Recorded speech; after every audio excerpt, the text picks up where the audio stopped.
Master రాత్రి మనకి దల్లాస్ నుంచి ఒక మిత్రుడు ఫోన్ చేశాడండి. ఫోన్ చేసి చెప్పాడు, ఓ పార్టీకి వెళ్తే అక్కడ F1 students Kumar exclusive tweet చూపించి, మ్యాటర్ ఏంటంటే చూపించి, ఏమంటే పలానా లొకేషన్స్లో రైడ్ చేయండి అని ఐసీఈ చెప్తున్నాడు సార్. అందుకని మేము భయం వేసి F1 స్టూడెంట్స్ అంటే తెలుగు రాష్ట్రాల నుంచి చదువుకుందుకు వచ్చి క్యాష్ జాబులు పనిచేస్తున్న అత్యుత్తమ విద్యార్థులు, తెలుగు విద్యార్థులు, వాళ్ళ పేరెంట్స్కి నమస్కారం. వాళ్ళు ట్రక్ జాబులు వదిలేసి ట్రక్ డ్రైవింగ్ కానీ ఫుడ్ డెలివరీ ట్రక్ అంటారు, అంటే ఫుడ్ ట్రక్లో పెట్టి అమ్ముతారండి ఆఫీసుల ముందు. అవి F1 స్టూడెంట్స్ చేస్తున్నారు. ఎంత క్రైమ్ సార్ అది. వాళ్ళు ఐసీఈ చెప్తున్నాడు ఈ లొకేషన్స్లోని. నేను ఎందుకు నవ్వుతున్నానో మీకు అర్థమవుతుంది.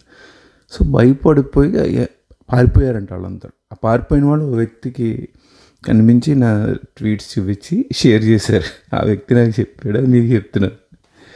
నవ్వెందుకు వస్తుందంటే, అమెరికాలో ప్రతి సిస్టము, వాళ్ళ ఆర్గనైజేషను, వాళ్ళకి ఒక విధమైన ఇది ఉంటుంది కదా. వాళ్ళ బ్లాగ్లో రాశారు, ఇల్లీగల్గా క్యాష్ పనిచేస్తున్న స్టూడెంట్స్ని చెప్పండి అంటే, యూనివర్సిటీలో చదువుకుందుకు రాకుండా బయట డ్రగ్స్, రేప్స్, మానభంగాలు, మర్డర్లు, ఇంకోటి ఏదో చేస్తాను, అది ఎవడైనా రిపోర్ట్ చేస్తే వాడిని తిడతానంటే ఎలాగా?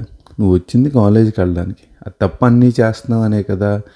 అమెరికా ప్రజలు నిన్ను చూసి నిన్ను విసిగెత్తిపోయి, అన్డాక్యుమెంటెడ్ ఇల్లీగల్గా పంజాబ్, గుజరాత్ నుంచి కూడా వస్తున్న వాళ్ళని చూసి విసిగెత్తిపోయి ఆయన ట్రంప్ గారిని ఎన్నుకున్నారు, రైట్? సో అది ప్రజలు ఎన్నుకున్నారు. ఎందుకు?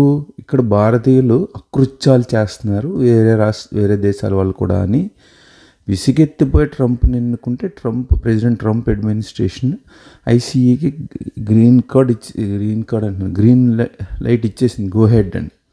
స్కూల్స్ ఎక్కడ కావాలంటే అక్కడ, ఏది కావాలంటే అది రైడ్ చేయి, టెంపుల్స్ అయినా మాస్ అయినా ఏదైతే అది రైడ్ చేయమని చెప్పి, అన్డాక్యుమెంటెడ్ క్యాష్ పనిచేస్తున్న పట్టుకుని లోపల వేసి, లోపల కూడా వేస్ట్, చేతులు కాళ్ళకి సంఖ్యలు వేసి పంపేయమని చెప్పేసింది. అలా 7.5 లక్షల మంది ఉన్నారు మన వాళ్ళు. వాళ్ళు మిమ్మల్ని అబ్జర్వ్ చేసి మీ అడ్రస్లో అన్నీ వాళ్ళకి ఇచ్చారు గురు. నేను అసలు ఒక కుమార్ ఇప్పుడు ఎక్స్ నా అకౌంట్ సస్పెండ్ చేసింది గురు. ఇప్పుడు నేను రాయట్లేదు, అయినా ఐసీ రైడ్లు అవుతున్నాయి కదా. బ్రెయిన్ ఉండాలంటే ఆయన చెప్పేవాళ్ళకైనా వినేవాళ్ళకైనా అర్థం అవ్వాల్సింది ఏంటంటే, కుమార్ రాయడం కాదురా బాబు, కుమార్ యూట్యూబ్లో కామెంట్స్ తీసుకెళ్ళి ఎక్స్లో పోస్ట్ చేస్తే దాన్ని ఒక కమ్మ న్యూస్ పేపర్, ఒక రెడ్డి న్యూస్ పేపరు నా భుజాల మీద గన్ పెట్టి వాళ్ళని పేలు చూసి వద్దాం అనుకున్నారు. వెంకటరెడ్డి గారు ఆయన ఎవరో తీశారు, సార్ నా పేరు తీసేయండి, నేను కోర్టులో పెట్టి పోస్ట్ చేశాను యూట్యూబ్లో కామెంట్ అంటే ఆయన తీశారు పాపం, గ్రేట్ ఆంధ్ర అనుకుంటా. ఇంకోటి కమ్మాల న్యూస్ పేపర్ M9 వాడు తీలే, వాడు anti F1, anti H1B, anti India, anti Indian అని రాశాడు. ఎన్ని స్కామ్లు ఎక్స్పోజ్ చేస్తున్నాం కాబట్టి వాళ్ళు కంప్లైంట్ చేస్తున్నారు కూడా మన అకౌంట్లు లాక్ అయిపోతున్నాయి. ఎవడైనా ఒక వీడియోలో పలానా వాడు స్కామ్ చేస్తున్నాడు వాడి దగ్గరికి వెళ్ళకుండా అని చెప్పిన వాడిని అప్రిషియేట్ చేయాలి, కానీ స్కామ్ చేసేవాడిని ఎలా అప్రిషియేట్ చేస్తారు? తర్వాత ఇంతకుముందు కూడా క్లారిఫై చేశాను, ప్రెసిడెంట్ ట్రంప్ పార్టీ మాగా వాళ్ళంతో, బీజేపీ కూడా అంతే, స్త్రీ అని ఉంది, అది అవుతే హిందూ అని అనుకోవాలి కదా. అది మాగానే సపోర్ట్ చేస్తావా అని అమ్మనాబూతులు తిడుతుంది అది. కానీ హిందూ కదా, అది బీజేపీ హిందూ పార్టీ కదా. హిందూస్ అంతా వీళ్ళు అంతే గురు, రెండు రైట్ వింగ్ పార్టీస్. అక్కడ వాళ్ళని సపోర్ట్ చేస్తే నేను సపోర్ట్ చేయనంటే అలాగా, అదొకటి. ఇంకోటి ఈ క్యాప్ పెట్టుకున్నావే అని ఒకడు, ఈ క్యాప్ నాకు ఫాలోవర్ పంపారా. ఇంకోటి మేక్ ఇన్ ఇండియా అనే పంపారు, okay, make in India follower పంపారు కాబట్టి పెట్టుకున్నాను. అందులో తప్పే ఉంది, నువ్వు పంపరా, నేను పెట్టుకుంటాను, నువ్వు పంపు. అసలు ఎలా ఉంది, ఎందుకు నవ్వుతున్నా అర్థమవుతుంది మాస్టర్. ఒకడేమో ఈ క్యాప్ పెట్టుకున్నాను అంటాడు, ఒకడేమో ఇంకోటి ఏదో ఈ షర్ట్ వేసుకున్నాను అంటాడు. అసలు పాయింట్ మాట్లాడు. పాయింట్ ఏంటి?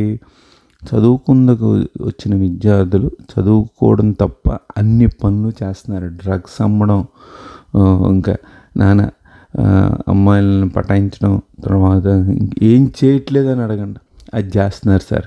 అది చేసి కుమార్ ఎక్స్లో రాస్తున్నాడు, ట్విట్టర్లో రాస్తాడంటే కుమార్ రాయిస్తే ఐసీఎల్ రైడ్ చేస్తుందిరా, అసలు అర్థం ఉందిరా. ఇంకోడెవడో తెలంగాణ వాడెవడండి, వాడెవడో యూట్యూబ్లో నా ట్విట్టర్ పోస్ట్ పెట్టి కంప్లైంట్ చేయమంటున్నాడు, రూమ్మేట్ ఇల్లీగల్గా పనిచేస్తే అంటున్నాడు, అది తప్పు అంటున్నాడు. వాడు అనుకుని లోపల ఐసీ. ఇంకోడెవడో హిందీ వాడు హిందీలో మాట్లాడుతూ మన ట్వీట్ చూపించి కుమార్ ఇలా అంటున్నాడంటే, Kumar not reporting crime is also crime రా. ఎక్స్ చెప్పింది నేను చెప్తున్నాను అంతే, ఎడ్యుకేట్ చేస్తున్నాను కదా.